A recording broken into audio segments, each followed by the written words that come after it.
Hello, everybody. Welcome to my channel, The Magical Solution. My name is Leilani. We are live here on Facebook, on YouTube, on TikTok, on Instagram, on Twitch, on Spotify. Your bitch is everywhere.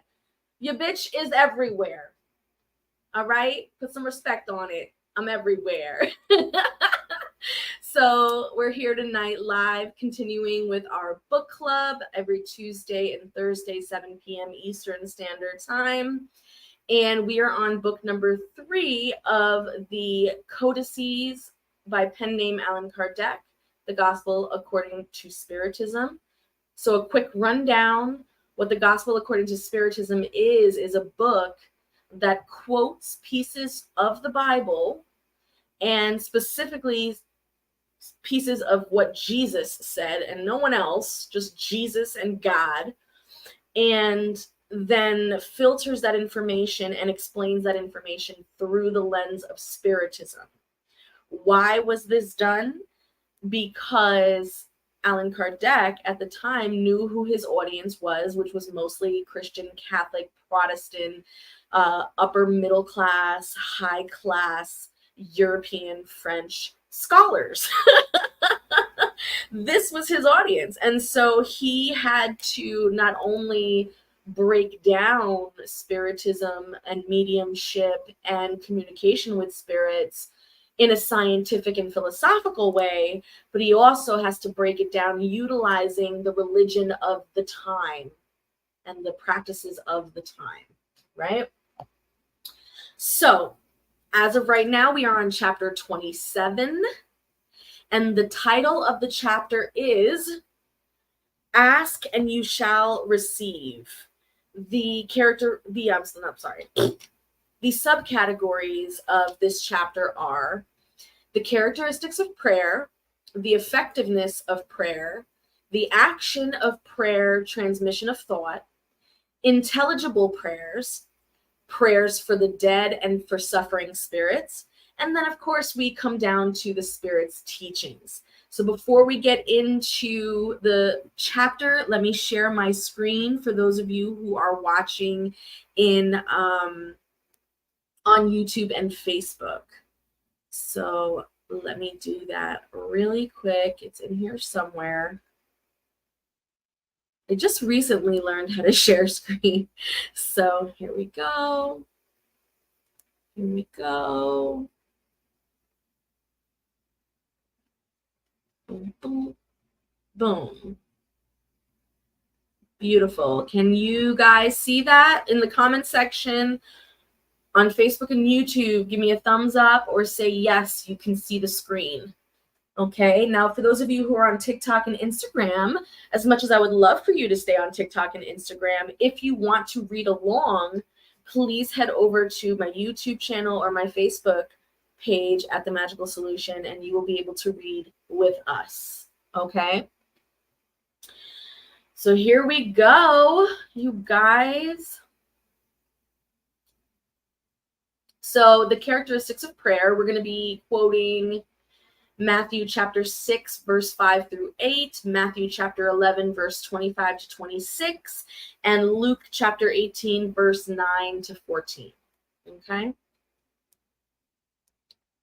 When you pray, do not be like the hypocrites who take pleasure in standing in the synagogues and on street corners, praying in order to be seen by men. Verily I say to you, they have received their reward. But when you want to pray, go into your room, and with the door closed, pray to your Father in secret, and your Father, who sees what happens in secret, will reward you. Do not feign to pray much in your prayers, as do the heathen, who think they will be heard because of their many words. Do not become like them, because your Father knows what you need even before you ask him. When you present yourself to pray, if you have something against someone, forgive him, so that your Father who is in heaven may forgive your sins also. If you do not forgive, your Father who is in heaven will not forgive your sins either. He also told his parable to a few who believed themselves to be just, while despising others. 2 men went up to the temple to pray. One was a Pharisee and the other was a publican. The Pharisee stood and prayed like this: My God, I give you thanks because I am not like other men who are thieves, unrighteous, and adulterers, nor am I like this publican. I fast twice per week and I give 1/10 of all I possess. And the publican, on the other hand, kept his distance and did not even dare to lift his eyes to heaven.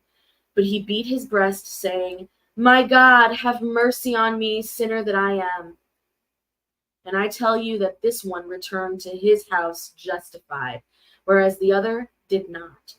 For everyone who raises himself will be humbled, and everyone who humbles himself will be lifted up. Ooh, I love when the Bible just be spitting like that. Don't you love that? That was just so spicy. So the qualities of prayer are clearly defined here by Jesus. When you pray, he states, do not be obvious about it, but pray in secret. Do not feign to pray much, for it is not because of multiplicity of words that your prayer will be granted, but because of your sincerity. Before praying, if you have something against someone, forgive that person, because your prayer will not be pleasing to God if it does not come from a heart purified of every sentiment contrary to charity. In short, pray. Pray with humility like the publican, and not with pride like the Pharisee. Examine your defects and not your good qualities. And if you compare yourself with others, look for what might be bad in you. Now we're on the next subcategory, which is the effectiveness of prayer. We are going to quote Mark chapter 11, verse 24. Whatever you may ask for in prayer, believe you will receive it, and it will be granted to you. So here we diverge once again to where the New Age movement kind of pops their little head in and says, this is the manifestation. This right here. And it is. I mean, don't get me wrong. There is that as well. But let us look a little bit deeper. Okay? Let's see what Spiritism has to say. So there are persons who contest the effectiveness of prayer. And they base their argument on the principle that if God knows our needs, it is superfluous to state them. They add further that since everything in the universe is linked together by eternal laws, our desires cannot change God's decrees. So without any doubt, there are natural and immutable laws from which God cannot derogate according to one's caprice. There is a great distance, however, from believing this and believing that all life circumstances are subject to fatalism. If such were the case, people would be only passive instruments with no free will or initiative. Under such a hypothesis, there would be no other recourse than to bend one's head under the blow of every event without seeking to avoid it. No effort would be made to try to avert danger. God has not given people discernment and intelligence to go unused, a will not to be exercised in desiring things, or activity to remain inactive. Since people are free to act in one way or another, their actions have, for themselves and for others, consequences dependent on what they do or fail to do. Through their initiative, therefore, there are events that inevitably escape fatalism and which do not destroy the harmony of the universal laws, just as the quicker or slower pace of the pendulum does not destroy the laws of its motion upon which the mechanism is built. Hence, God can accede to certain requests without derogating from the immutability of the laws that govern the whole, although granting them is always subject to God's will. It would be illogical to conclude from this maxim, whatever you may ask for in prayer will be granted to you, that it is enough simply to ask in order to receive. And it would be unjust to accuse Providence if it does not grant every request, because it knows better than we do what is best for us. The same applies to a wise father who refuses his son things that are not in the best interest. Generally, people see only the present. However, if suffering is useful for their future happiness, God will allow them to suffer, just as a surgeon allows a sick person to suffer an operation that should bring healing. What God will grant them, if asked with trust, is courage, patience, and resignation. What God will grant them further are the means to extricate themselves from the difficulties with the aid of ideas suggested by good spirits at God's urging, thus leaving them the merit. So let me pause here for a second. What that first half of that paragraph is saying right here, okay, is that as long as you approach humbly and sincerely, and you do so with ultimate trust and resignation, which by default is a very courageous and brave thing, and which by default is a patient act, then not only will God grant the things that you ask for, but he will give you the means by which to remove the difficulties in your life so that you and the thing that you want has no obstacles in between. And that he will send good spirits who will give you musings meaning inspiration, ideas, the light bulb that goes off on top of your head. So he's going to do all of this for you. And then at the very end, he then says, leaving them the merit, meaning then the rest is up to you. And because of that, you will succeed if you take advantage, right? So, knocks down all the obstacles, sets up all the pieces, hands you all the tools, and then walks away. And in that moment, what you're realizing is that you are fulfilling divine providence. I'm sorry, not divine providence, divine destiny. You're fulfilling divine destiny while also exercising divine free will. And it's all happening at once. And one does not interrupt the other. And that's what they're trying to say here. So God helps those who help themselves, according to this maxim. Help yourself, and heaven will help you. And not those who hope for outside help without making any use of their own faculties. Usually, however, one would rather be helped by a miracle without having to do anything. So let us make an example. A man is lost in a desert and is suffering from terrible thirst. He feels faint and falls to the ground. He prays to God to help him and waits, but no angel comes to bring him something to drink. Meanwhile, a good spirit suggests to him the thought to get up and follow one of the pathways that are before him. In a purely mechanical motion, he gathers his strength, gets up, and walks erratically. Arriving at an elevated area, he spots a brook not far away, and upon seeing it, he regains his courage. And if he has faith, he will exclaim, "Thank you, my God, for the thought you inspired in me and for the strength you have given me." If he does not have faith, he will say, "What a good thought I had. What good luck I had by taking the path to the right instead of the one to the left." Sometimes chance really does serve us well. How I must congratulate myself for my courage for not having given up. You might ask, however, why did the good spirit not say to him clearly, "Follow this path, and at the end of it, you will find what you need"? Why did the spirit not show itself to him in order to guide him and uphold him in his feebleness? In that way, he would have become convinced of the intervention of providence. First of all, it was meant to teach him that one must help oneself and make use of one's own strength. Second, through uncertainty, God puts to the test this man's trust and submission to divine will. This man was in the situation of a child who falls and who, perceiving someone near at hand, cries out and hopes that it will be picked up. If the child does not see anyone, however, it makes the effort and gets up by itself. If the angel who accompanied Tobit had said to him, I have been sent by God to guide you on your journey and to protect you from all harm, Tobit would not have merited anything. Trusting in his companion, he would not even have to think.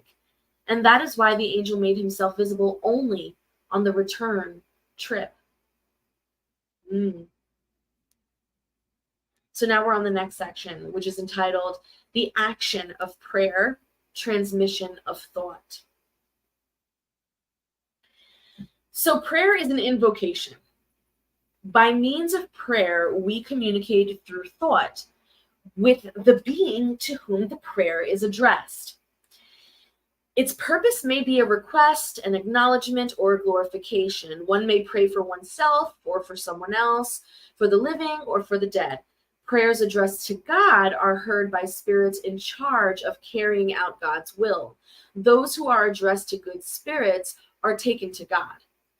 When one prays to beings other than God, they act only as intermediaries or intercessors, because nothing can be done without it being God's will.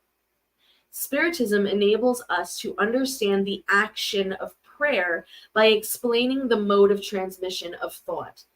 Either when the being to whom we have prayed comes in answer to our appeal, or when our thoughts ascend to this being.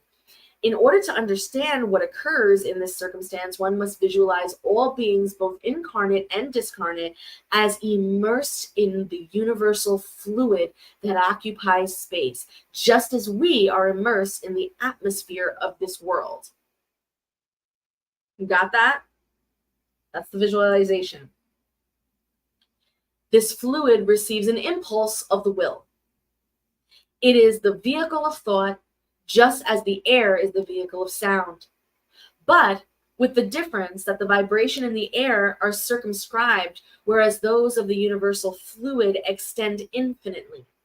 Therefore, when the thought is directed towards some being, either on the earth or in space, from incarnate to discarnate, a fluidic current is established from the one to the other to transmit the thought, just as air transmits sound. Okay, so to pause really quickly, to refer back to the Spirits book and the Mediums book. So the Spirits book, we talk about these currents, we talk about these spiritual fluids, we talk about how they move in the body, and we talk about how they extend out of the body. We talk about how these spiritual fluids in the Mediums book interplay and interact with the spirits, right? We talk about all of this.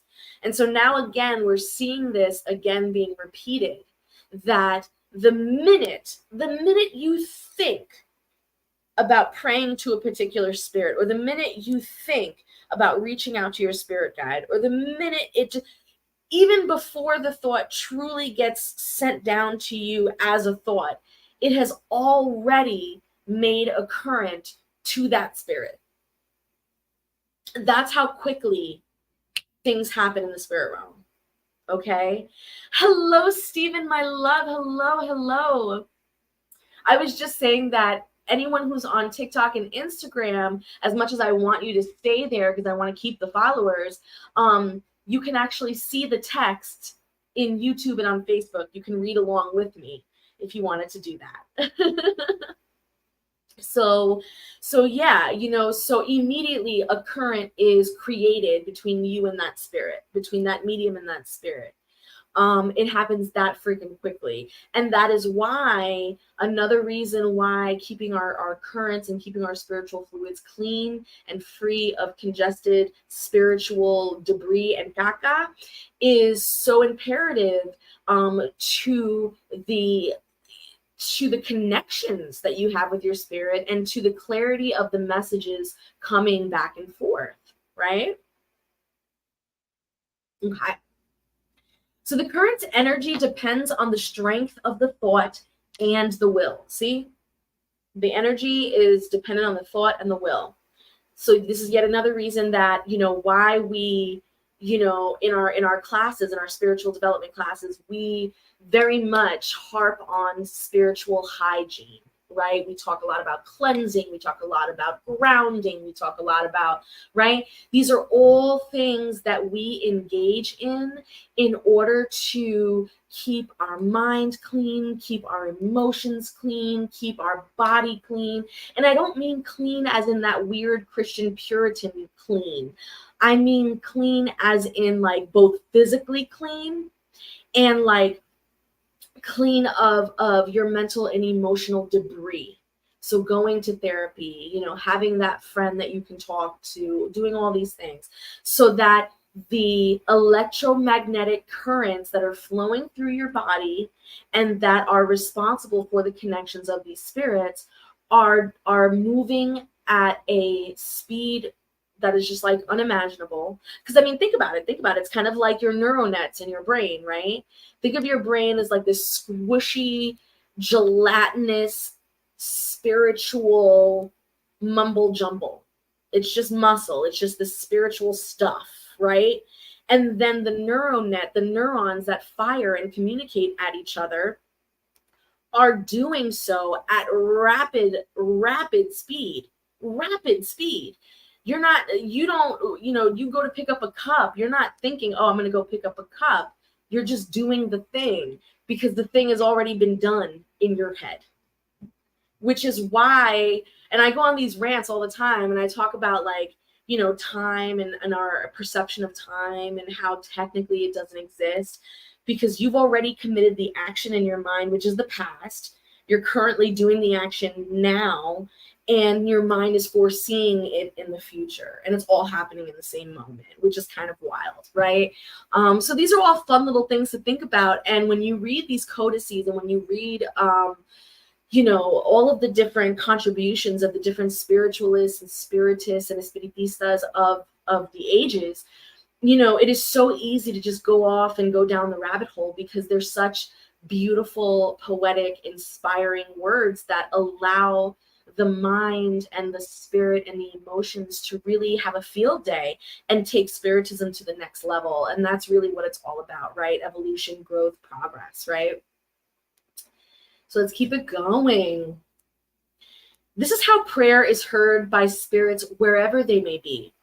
How spirits communicate amongst themselves, how they transmit their inspirations to us, and how communications at a distance are established amongst incarnates.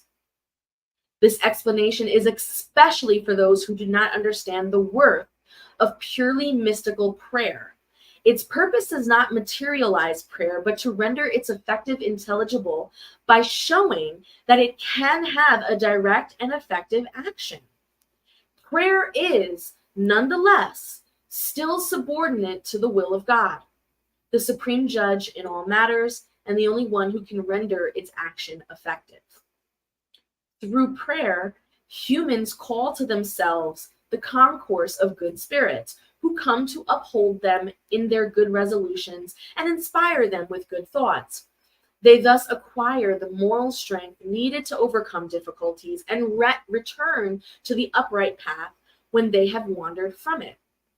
And through prayer, they can also divert the evils they attract because of their own faults. So, for example, a man finds that his health has been ruined because of his excesses, and he leads a life of suffering till the end of his days. Does he have the right to complain if he does not receive healing? What do you guys think? Well, in Spiritism, it says no. No, because he could have found in prayer the strength to resist temptations, meaning his excesses, his indulgences, his gluttonies, right? If the ills of life were divided into two parts, one consisting of what people cannot avoid, and the other consisting of troubles whose primary cause is people themselves due to their own carelessness and excesses, one would see that the latter is much greater in number than the former. It is thus obvious that people are the authors of most of their own afflictions, and that could save themselves from them if they always acted with wisdom and prudence. Please note that they are not victim blaming here. That's not what's happening here, you guys. When they say that the majority of your suffering is by your own choices, they mean what they fucking said. I mean, the majority of them are. Let's be real. Yes, if you are born into circumstances that put you 25 leagues behind everyone else, that is a different story. That is a systematic issue. That is an issue of mankind and the laws of mankind. That is not an issue with God. That is not an issue of your karma. That is not an issue of anything other than the flaws in humanity and our current governing states, right? But, you know, if you are someone who has a bad liver and you continue to drink, and you go see healer after healer after healer after healer in the hopes to get your liver healed, and you continue to drink, and then you get mad at the healer because it's not working, right? That don't make no sense. That don't make no sense. And people do that shit all the time, right? And so what Spiritism is saying is like, there's no miracle cure. There's no overnight anything. There's no, God, I'm going to pray and then you're going to answer it in 24 hours. It doesn't work like that. God is basically saying to you, look, this is the deal. This is what I got. God is like, I'm going to give you strength. I'm going to give you the tools you need. I'm going to clear away any obstacles you might have. And I'm going to send your spiritual court some inspiring messages to give you, to keep you up and going and to head you in the right direction. That's what I got. Take it or leave it, right? There's no negotiating that. The rest is up to you, right? So it is no less certain that such troubles are the result of our infractions against God's laws, and that if we were to accurately observe these laws, we would be completely happy. If we did not surpass the limit needed to satisfy our needs, we would not suffer the illnesses that are the consequences of the excesses along with the vicissitudes that such illnesses entail. If we placed a limit on our ambition, we would not fear ruin. If we did not want to ascend higher than we are capable of, we would not fear a downfall.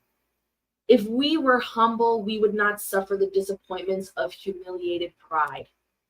If we practiced the law of charity, we would neither be slanderous, nor envious, nor jealous, and we would avoid quarrels and dissensions.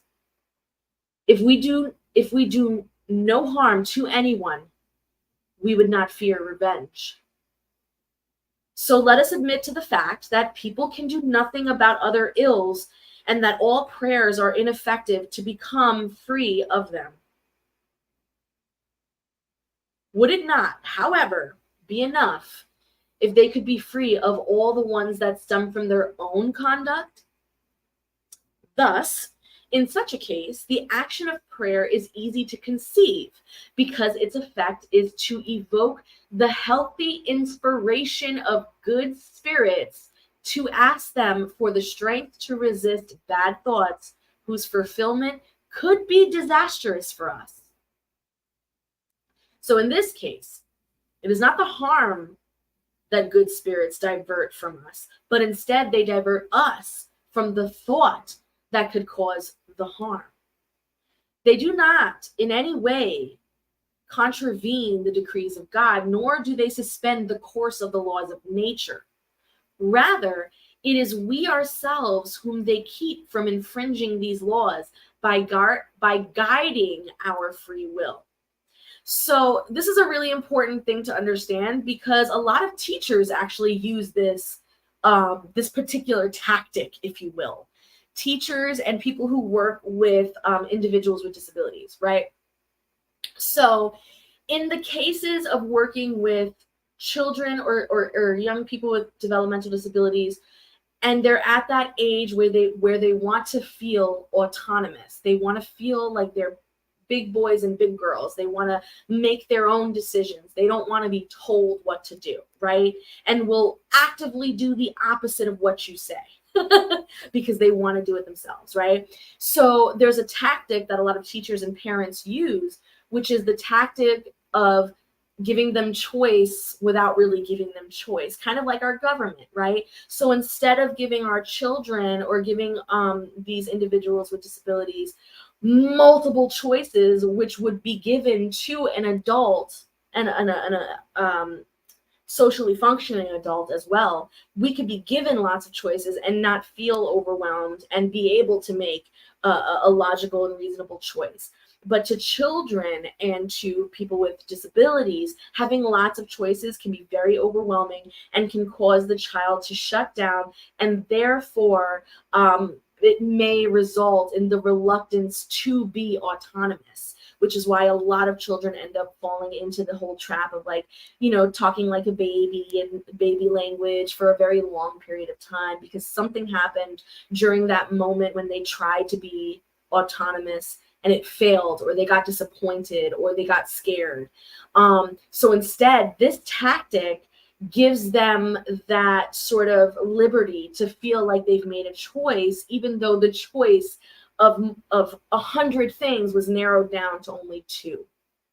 Just like our government has a choice of all these different political parties and narrows it down only to Republicans and Democrats. It's because there are too many dumb motherfuckers out here, right? And it's like, you can't think outside of these 2 things. All right. But in that particular case, it was because of children, and children can't get overwhelmed with that amount of choices. So this is what they're doing here. They're saying that the spirits here will guide your free will in the same way. So it is your free will. You are making the choice, but they're you know, they're dropping their little gems in there. Remember that we choose to be born in this life already, so the good spirits are just supporting us on the destiny that we already chose.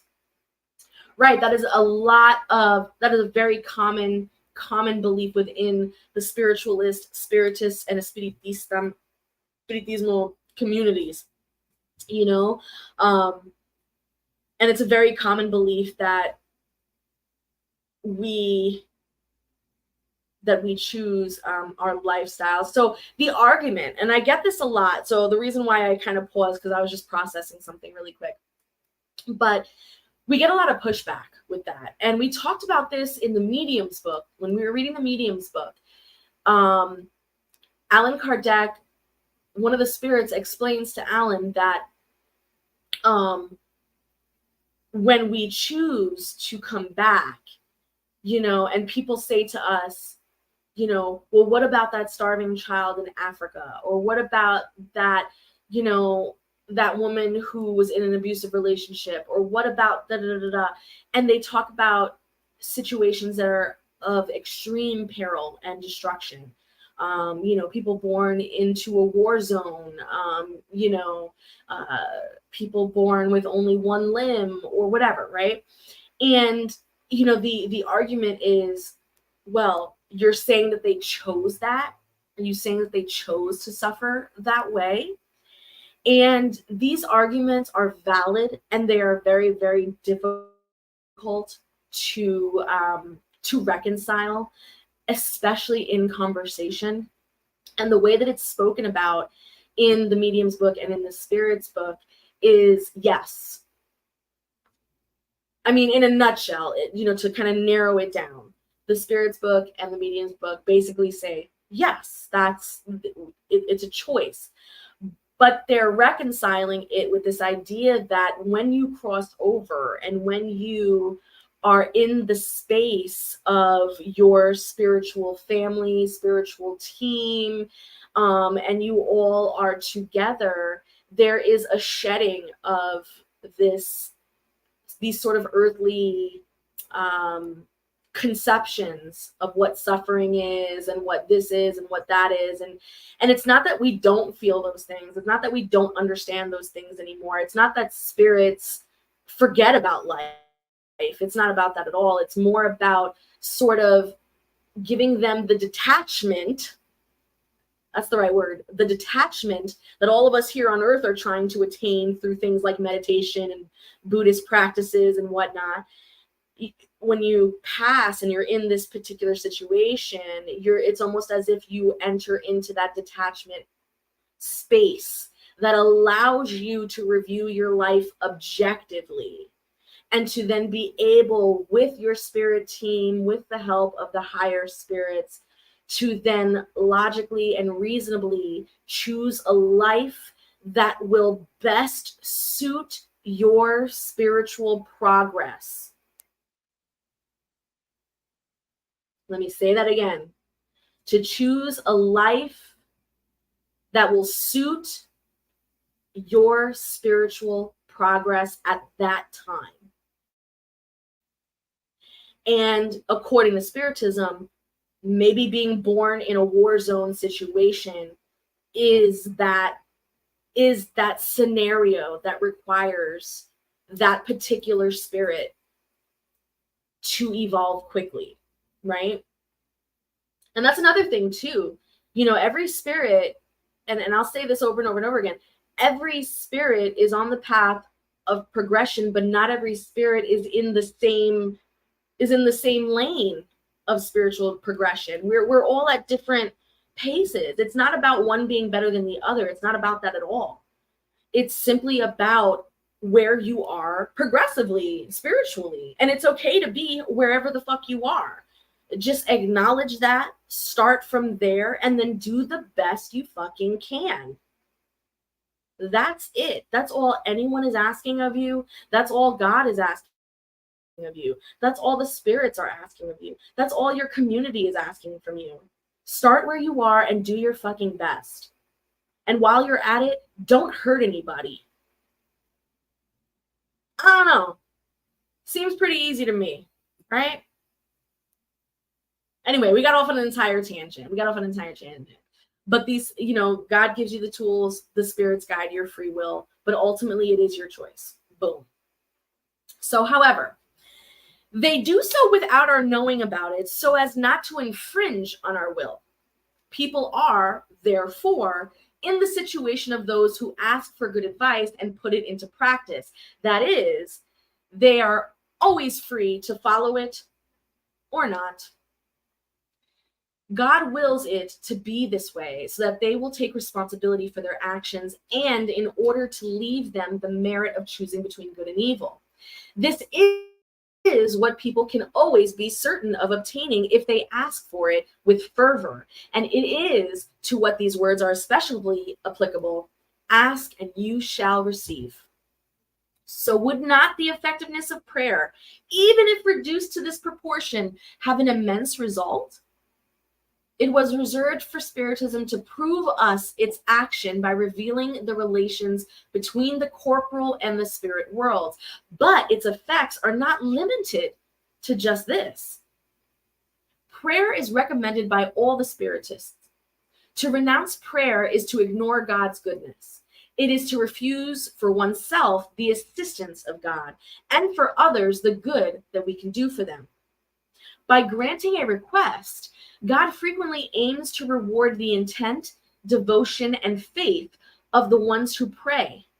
That is why the prayer of a good person is more meritorious in God's eyes and always more effective, because a corrupt and bad person cannot pray with the fervor and trust that comes solely from a sentiment of true piety.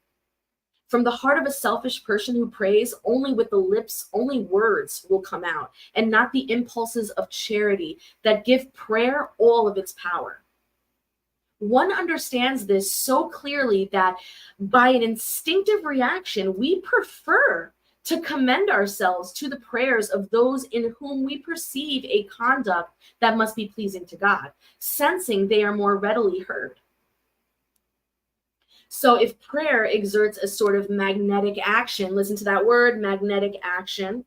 If prayer is a sort of magnetic action, one might suppose that its effect is dependent on the fluidic power. That is not the case, however.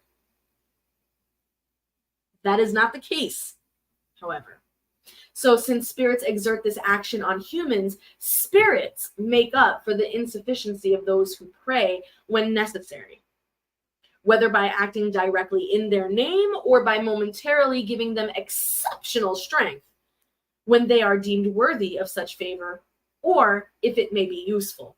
So I'm going to give you an example of what they're talking about here. So when we're talking about our spiritual fluids and the currents, and about having that electromagnetic attraction and action between living mediums and incarnate spirits, right? When it comes to them communicating with us, or us communicating with them, it's very heavily reliant. This is not to say that that the spirit doesn't have a role. The spirit definitely has a role, but it's very reliant, okay, on the spiritual fluids of the medium. The medium must be in good spiritual health to do these kinds of actions, okay? But in this particular case, when we're talking about a prayer being answered by God, so what we're talking about is divine fucking intervention. Okay? When we're talking about divine intervention, what they're saying here is that no, of course God is not going to just fucking show up and pluck you out of a bad situation like that. No, he's going to send the spirits, the good spirits down. And in that particular case, when the good spirits must intervene on your behalf, they are the ones that need to have that good spiritual hygiene and health and power in order to be able to create a miracle like that. And so it's on them in this particular case. So, you know, and this is why I was talking, actually, the first class of my Spiritism intensive course, my first class is spiritual anatomy, right? And one of the things that we talk about in spiritual anatomy is this idea of you know, spirits coming down and being in a physical body or becoming physical, right? High order spirits. When we talk about these high order spirits, we're talking about densities. We're talking about spiritual material that is so fine and so elusive and so wispy and far in perception that it requires so much energy for that type of energy to then coalesce and converge and create a more solid 3D physical material thing. To have to kind of reduce that all down requires a lot of power. A lot of power. In the same way that we are seeking to elevate our spirits and to lighten up our spiritual fluids and materials into that very fine, elusive spiritual essence, the same way we are trying to do that, it takes a lot of time. It takes a lot of power. It takes a lot of work, right? So the energy, it goes both ways. And in this particular case, it's on the part of the spirit to make sure that they have the power to intervene because God said so. And what God is saying here is, don't worry about it. I'm going to give the spirits the power that they need, and then the power that they're going to utilize in order to intervene is then going to give you the strength to do what you need to do. So an example of this is, have you ever heard of the baby that gets caught by a, you know, that gets run over by a car and is stuck underneath the tire of a car? And then his mama comes out of nowhere and just fucking lifts the car and moves it off of the baby. And at the moment she does it, she looks like a freaking superhero. And then when she's done and her adrenaline comes back down, every muscle in her body is like shattered because she went beyond her physical threshold. But she went beyond her physical threshold because of that intervention. Now, what makes this an intervention, this example, an intervention versus just an adrenaline high that causes you to have superhuman power, is that when she's done putting the car down and her adrenaline runs down, her muscles will be just fine.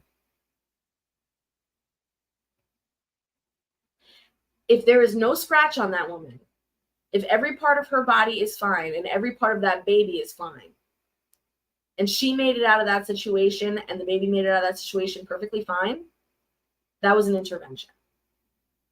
Otherwise, you can explain it. You can explain it. You can explain it by physics, as to how she is able to do that. Okay? So there always has to be a precursor. There always has to be something that makes it miraculous, right?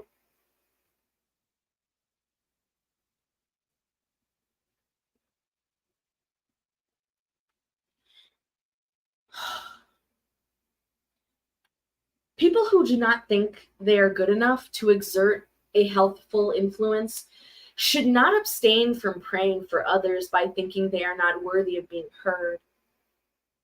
The awareness of their unworthiness is a demonstration of humility, which is always agreeable to God, who takes into account the charitable intent that animates them. Their fervor and trust in God are a first step in the return to goodness, for which good spirits are happy to encourage them. Prayers that are rejected are those of the proud, who have faith in their own power and worthiness, and who think they can replace the will of the Eternal One. The power of prayer is in the thought. It is connected neither to the words, nor the place, nor the time in which it is done. And hence, one can pray anywhere, at any time, alone or in a group. The influence of the place or time is connected to the circumstance that may favor introspection. Prayer in a group is more powerful when all of those who pray are joined by the same heartfelt thought and have the same purpose, because it is as if they all speak in one voice and in unison. But what does it matter to be gathered in a large number if each person acts alone and for his or her own benefit? 100 persons together can pray selfishly, whereas 2 or 3 joined in a common aspiration may pray like true brothers and sisters in God, and their prayer will have more power than the other hundreds. Woo! Woo! How are we feeling? Oh my goodness. So now we're on the next subcategory, which is called intelligible prayers. And they are going to quote 1 Corinthians verse 14, 11, 14, 16 to 17. If I do not understand what the words mean, I will be a foreigner to the one with whom I am speaking, and he will be a foreigner to me. If I pray in a language that I do not understand, my spirit prays, but my mind does not benefit. If you praise God only with your spirit, how would anyone among those who understand only their own language respond amen at the end of your thanksgiving if they do not understand what you say? It is not that your thanksgiving is not good, but that the others are not edified by it. So a prayer is only as good as the thought connected with it, and it is impossible to connect a thought with what is not understood, because whatever is not understood could not touch the heart. So, for most people, prayers spoken in an incomprehensible language are only a bunch of words that say nothing to the spirit. In order for prayer to touch, each word must reveal an idea, and if one does not understand it, it cannot reveal anything. One repeats it as a simple formula that has more or less virtue according to the number of times it is repeated. Many pray as an obligation and others out of habit. And this is why they believe they are exonerated after they have said a prayer a determined number of times and in such order. God reads the depths of our hearts and sees the thought and sincerity, and it is to demean God to believe that God is more impressed by the form than by the depth. So now we're on the subcategory of prayers for the dead and for the suffering spirits. Suffering spirits beg for prayers. Prayers are useful to them because when they see that they are being remembered, they feel less forsaken and less miserable. However, prayer has a more direct action on them. It rebuilds their courage and incites them with the desire to uplift themselves through repentance and reparation, and it can divert them from the thoughts of evil. In this sense, it may not only alleviate, but shorten their suffering. Some people do not believe in prayers for the dead, because in their belief system, there are only two alternatives for the soul: to be saved or to be condemned to eternal punishment. In either case, prayer is useless. Without discussing the value of such a belief, let us admit for a moment the reality of eternal and unpardonable punishment, and that our prayers are powerless to put an end to it. We would ask, if such is the case, is it logical, charitable, and Christian to refuse to pray for a reprobate? As powerless as such prayers may be to deliver them, are they not for them a demonstration of of pity that might soften their suffering? On earth, when individuals receive a life sentence, even if they have no hope of having it commuted, it is a charitable person prohibited from helping to alleviate the weight of their punishment? When someone is beset with an incurable disease, because there is no hope for a cure, must he or she be abandoned without any relief? Imagine that among the reprobate, there might be persons who used to be dear to you, maybe even friends, a father, a mother, or a son. According to you, they could not expect any mercy. Even so, would you refuse them a glass of water to quench their thirst, a balm to dress their wounds? Would you not do for them what you would do for a prisoner? Would you not give them proof of your love, your consolation? No, that would not be Christian. A belief that hardens the heart cannot ally itself with the belief in a God who places love for one's neighbor at the head of the list of duties. The fact that punishment is not eternal does not imply a denial of temporary punishment, because God, out of divine justice, cannot confound good and evil. Now, to deny the effectiveness of prayer in this case would be to deny the effectiveness of consolation, encouragement, and good counsel. It would be to deny the strength that one derives from the moral assistance of those who wish us well. Others base their opinion on a more deceptively attractive reason: the immutability of the divine decrees. God, they say, cannot change God's decisions at the request of God's creatures, otherwise nothing would be stable in the world. Therefore, man cannot ask God for anything. He can only submit to and worship God. Well, in this idea, there is an erroneous application of the immutability of divine law, or better yet, an ignorance of the law concerning future punishment. This law has been revealed by the spirits of the Lord now that humans are mature enough to understand what within faith is in conformance with or contrary to the divine attributes. According to the dogma of the absolute eternality of punishment, the remorse and repentance of the blameworthy are not taken into account. And for them, all desire to better themselves is superfluous, for they are condemned to remain forever in evil. If they are sentenced for a determined period of time, their punishment will end when that time expires. But who is to say that by then they will have better sentiments? Who is to say that, at the example of many condemned on earth, when they get out of prison, they will not be as bad as before? In the former instance, it would be to keep under the pain of punishment those who return to the good, and in the later, it would be to pardon those who remain blameworthy. The law of God is more foresightful than that, always just and equitable and merciful. It does not set any length on the punishment, whatever it may be, and it may be summarized as follows. Humans always bear the consequences of their wrongs. There is not one infraction of God's laws that does not entail punishment. The severity of the punishment is proportional to the gravity of the wrong. And the duration of the punishment for any wrong is not set and is dependent on the repentance of the guilty and his or her return to the good. The punishment lasts as long as the obstinacy in wrongdoing. It would be everlasting if the obstinacy were everlasting.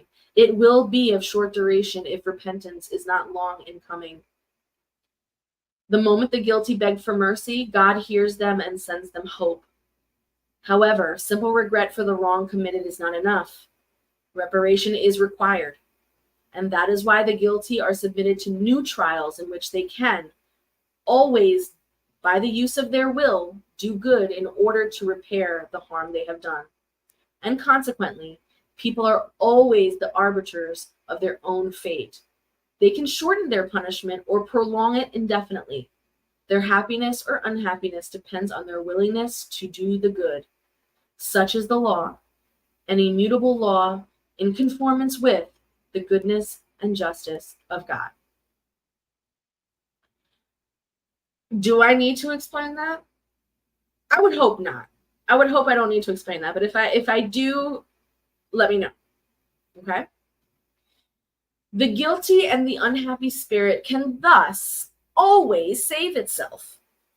The law of God tells it under what conditions it may do so. What such a spirit most often lacks is willingness, strength, and courage. If by our prayers we inspire willingness in it, if we uplift and encourage it, if by our counsels we give it the enlightenment it lacks, then instead of asking God to depart from the divine law, we become the instruments for carrying out God's law of love and charity, in which God permits us to participate so that we might give proof of our own charity. Okay, so now we are on the very last part of the chapter, which is the Spirit's teachings. And this is the part of the chapter where one or two particular spirits, maybe three, will hello, oh my gosh, hello to everyone, will come in and sort of give their 2 cents on this particular subject. So the spirit is called the monad, and he speaks of how to pray, and he does so in Bordeaux, France in 1862. The first duty of all individuals, the first act that should signal their return to active life each day, is prayer. Nearly all of you pray, but how few of you know how to pray? Of what importance to the Lord are the sentences you mechanically say one after the other out of habit, because it is the duty to fulfill, and like every duty, weighs on you? The prayers of Christians, of Spiritists, of whatever belief, should be made the moment the Spirit retakes the yoke of the flesh. They should lift themselves to the feet of the divine majesty with humility and profundity, in a rapture of gratitude for all that benefits that have been granted up until this very day, and also for the night that has passed, and during which you have been allowed, although you do not remember it, to be with your friends and your guides in order to acquire more strength and perseverance from their contact. Just really quick, you did catch that, right? Did you catch that? I hope you caught that. Right? Giving thanks for the nighttime in which, although you don't remember it, you are spending time with your friends and your guides to acquire strength and perseverance. This is all happening in your dreams, my beautiful mediums, espiritistas, spiritists, and spiritualists. Dreams. And dreams are where your spirit and your mind and your emotions get recharged and refed and strengthened. So, your prayers should humbly ascend to the feet of the Lord, to command your weakness to him, and to ask for his support, indulgence, and mercy. They should be profound because it is your soul which should ascend to the Creator, which should be transfigured like Jesus on Mount Tabor, and become white and radiant with hope and love. Your prayer should entail a request for the blessings you need, but the need must be real. Thus, it would be useless to ask the Lord to shorten your trials and to give you joy and wealth. Instead, ask him to grant you the more precious possessions of patience, resignation, and faith. Do not say, as many of you do, "It's no use praying since God does not answer me anyway." Well, what do you ask of God most of the time? Do you often think to ask him for your moral improvement? Oh, no, not very often at all. Instead, you think of asking him for success in your earthly undertakings.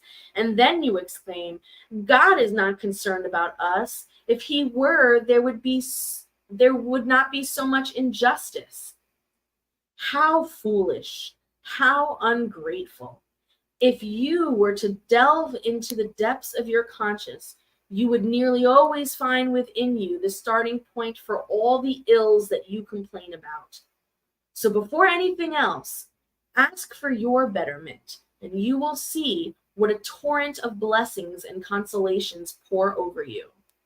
Oh, bitch. Did you hear that? That was just so, rude, but, I loved it. It was just so, have several seats, right? It was giving, cast the first stone, lest you house in glass houses, bitch. That was beautiful, right? Hey, Taino. Shut up. Oh my God, I love you. So you must pray without ceasing, but without having to go to a church or kneeling in the public squares. See, daily prayer is the fulfillment of your duties, of all your duties without exception, of whatever nature they might be. It is not an act of love for your Lord to assist your brothers and sisters in any moral or physical need. Is it not an act of appreciation to lift up your thought to him when a joy comes your way, or when an accident is averted, or even when a difficulty only gazes you minimally?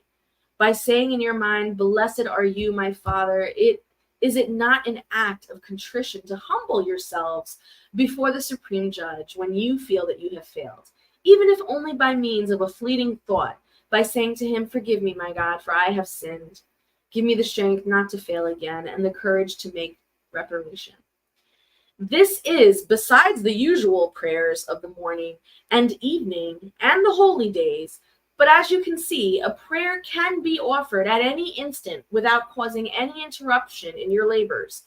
On the contrary, said this way, it sanctifies your activities. You can be certain that just one of such thoughts arising from the heart is heard more by your heavenly Father than the long prayers said out of habit, frequently only without any determined motive, and to which the conventional time of day is mechanically calling to you. Ooh, ooh. And lastly, the last spirit who is going to speak is Saint Augustine, a very popular saint. Many of us know who Saint Augustine is.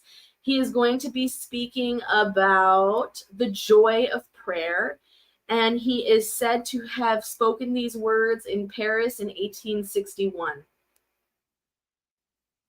"Come, you who wish to believe. The heavenly spirits make haste to proclaim great things to you. God, my children, opens his treasures to distribute their benefits to you. Oh, disbelievers, if you only knew how good for the heart faith is and how it leads the soul to repentance and prayer.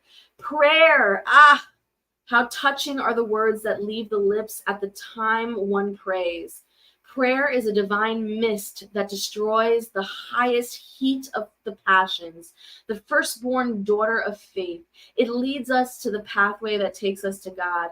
In introspection and solitude, you are with God. There are no more mysteries for you because he unveils himself to you. O apostles of thought, life is before you. Your soul detaches itself from matter and launches itself onto those infinite and ethereal words that poor human beings know nothing about. Press onward. Press onward along the pathways of prayer, and you will hear the voices of angels. What harmony! No longer the confused noises and the shrill sounds of the earth, but the lyres of archangels and the sweet, soft voices of the seraphim, lighter than the morning breezes when they play among the leaves of your great forests. Amongst what delights you shall walk! Your languages cannot describe such bliss. It enters through all of your pores, so alive, so refreshing is the spring from which you drink those prayers. Sweet voices and heady fragrances that the soul hears and breathes when it launches itself onto those unknown and inhabited realms through prayer. Without the confusion of carnal desires, all aspirations are divine. And you too, pray as Christ did, carrying his cross to Golgotha, to the Calvary. Carry your cross and you will feel the sweet emotions that pass through his soul, even as he was carrying the infamous cross. He was going to die, but in order to live the heavenly life in the dwelling of his Father. Okay. So that is the end of chapter 27. Woohoo! And then we get into chapter 28, which is the actual collection of prayers. Now, many people will purchase the prayer book separately because they basically just take this chapter and chop it out, and that is where the Spiritist prayer book comes from. Now, I'm not talking about the book of collected prayers by Allan Kardec. That is different. The book of Spiritist prayers is a book written by Allan Kardec, which is basically just this last chapter and a bunch of other prayers. Okay, so that is for us on Tuesday, actually, because this Thursday, once again, I will not be having the book club this Thursday. So I will see you guys next week to finish up this chapter. All right, so how are we feeling? Are there any questions? Anything running through your mind? Let me know, and I will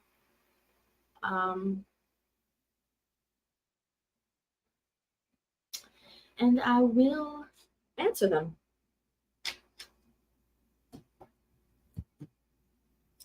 Hi, Tracy. Oh, I'm glad you loved it. I'm glad. Oh, there we go. Any questions? How are we feeling? I love that. I love that. You know why? I mean, don't get me wrong. I love answering your questions too. Deli, thank you. It is a good chapter. It's a very good chapter. I love answering your questions. Don't get me wrong.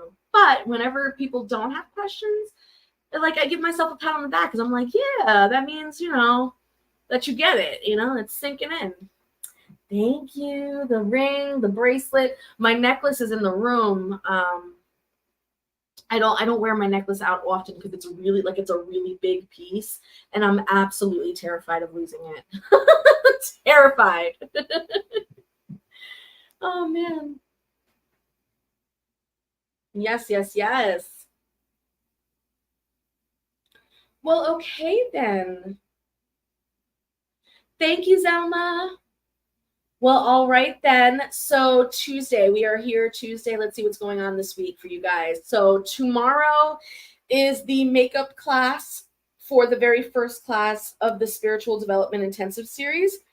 So tomorrow we're doing the Spiritual Anatomy class again for anyone who might have missed it, or anyone who's just interested in knowing that particular subject.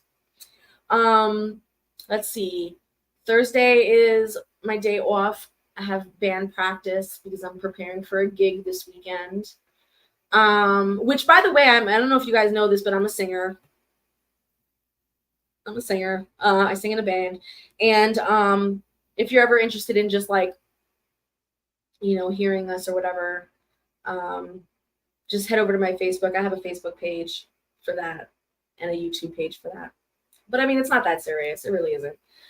And then Friday, what is happening on Friday? Friday, I'm completely booked for readings. Saturday, I'm booked for readings, and I have the gig. Sunday morning is our Misa. Sunday morning is our spiritual gathering, Sunday the 10th.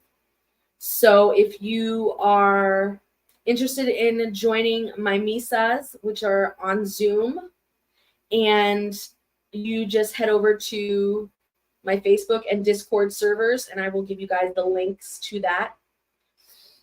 And then Sunday night, I will be interviewing the author Theo Gede Parma, who authored the book The Witch Belongs to the World, A Spell in Becoming. And I'm really excited. So that's Sunday night, 7 p.m. Eastern Standard Time on YouTube. And then, of course, Monday night is the second class, September 11th, the second class in our spiritual development intensive series. We will be discussing spiritual hygiene and all the wonderful stuff regarding that. So again, if you are interested, head over to my website, www.themagicalsolution.com. And any questions? How are we doing? Oh, I know, girl. You have to. Can newbies attend the Misas? Yes, newbies can attend the Misas. Yes. There will be a few things that I will tell you not to participate in when we are doing our Misas for your safety. Which that's not a bad thing, but it's more like it has to do with, like, obviously mediumship and channeling and healing and things like that. These are all things that I will have you defer to the people who have been to these Misas before. Okay, just so that you can get a feel of it first if you are an experienced medium. Okay, but yes, newbies are always invited to the Misas for sure, for sure. All right, let's see. Anything else? Anything else? What else do I have planned? I have a lot of stuff going on, you guys. Like, so many things. I honestly can't keep up with it anymore. I might need to hire like an assistant. Yeah. Anyway, thank you guys for hanging out with me. Oh, thank you. No, so the interview that happened this last Sunday, we had to cancel it. I had an emergency situation last Sunday, so I couldn't do the live. So that one's going to be rescheduled. Yeah, so this one's going to be different this Sunday coming up. All right, guys, have a beautiful Tuesday night, beautiful rest of the week. I will see you guys hopefully on Sunday morning for the Misa and Sunday night for the interview on YouTube. And make sure you like, comment, share, subscribe, and most importantly, remember, this is how we grow. You guys.